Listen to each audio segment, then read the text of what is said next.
Hello, everybody, and welcome to today's tropical update. We have a lot to talk about in the tropics, so let's get right into the video. So, Tropical Depression 5 just completely rapidly intensified into Tropical Storm Danielle, actually now Hurricane Danielle, and actually now has maximum sustained winds of 75 miles per hour. As moving east at 3 miles per hour, the Hurricane Center just hasn't quite updated its map yet. But this went from a tropical depression to a hurricane in about 24 hours. So that has been crazy.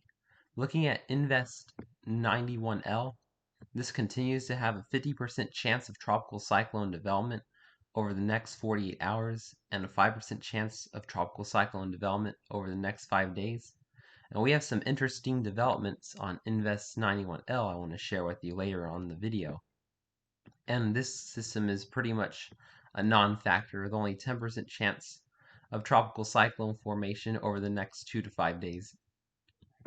So looking at Hurricane Danielle, you can see on Tropical Tidbits is indeed Hurricane Danielle with maximum sustained winds of 65 knots or 75 miles per hour. It's looking quite alright on satellite imagery. And then looking at the models, is luckily going to go out to sea and become a fish storm, affecting no one. Although I might pay a little bit of attention to the Azores if the models want to shift it a little bit further south. And then it is expected to remain a hurricane for the next 6 to 7 days up in the North Atlantic with very weak steering currents. This is going to only drift around in the open North Atlantic for the next week. So we're going to have our first hurricane of the Atlantic 2022 season hanging around for at least a week. Now looking at Typhoon Hinnamnor, we have actually got a good news on this.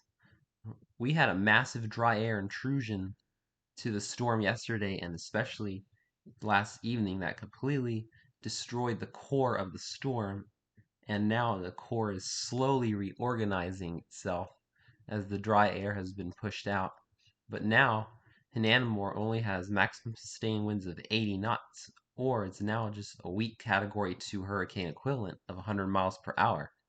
So this is good news for areas of the southern Japanese islands, as well as areas of Japan and South Korea, because we're dealing with a weaker storm now. But we're still going to be getting a lot of flooding rain, unfortunately.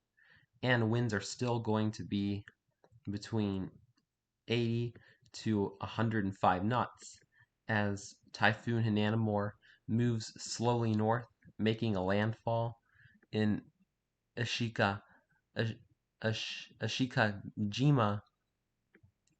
on September the 3rd, by tomorrow making landfall, and then moving north and northeast, possibly making a direct hit on Busan, South Korea, by September the 6th, between as a Category 2 hurricane equivalent.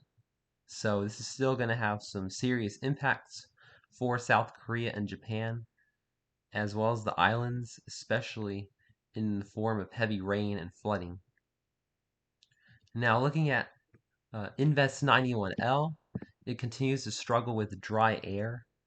It's still not really that organized yet, but it has actually drifted more west-southwest than it was originally anticipated as a result of remaining a weak system, and is bringing some showers and storms to the northeastern Lesser Antilles, U.S. Virgin Islands, and British Virgin Islands, and will continue to drift more west-southwest as a result of the weak steering currents of it being a weaker system.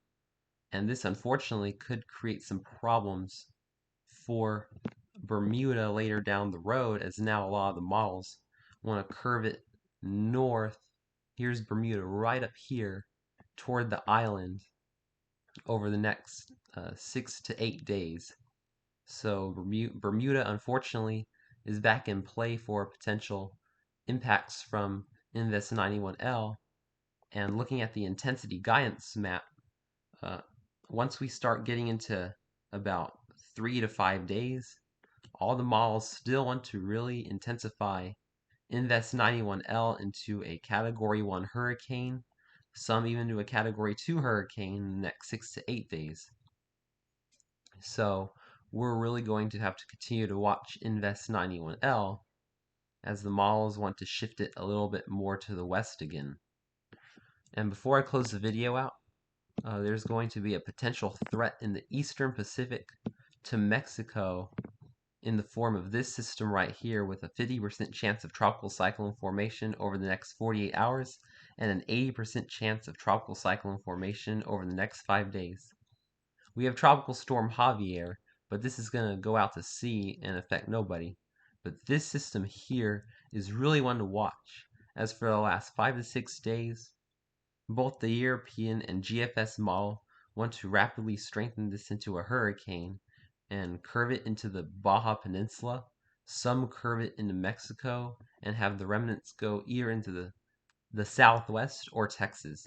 So this is going to be one I'm going to be watching now for potential impacts to Mexico or the southwestern United States. So thanks for watching today's tropical update. Make sure you prepare for tropical cyclones if you live in areas affected by land, especially from Typhoon Hinnamnor.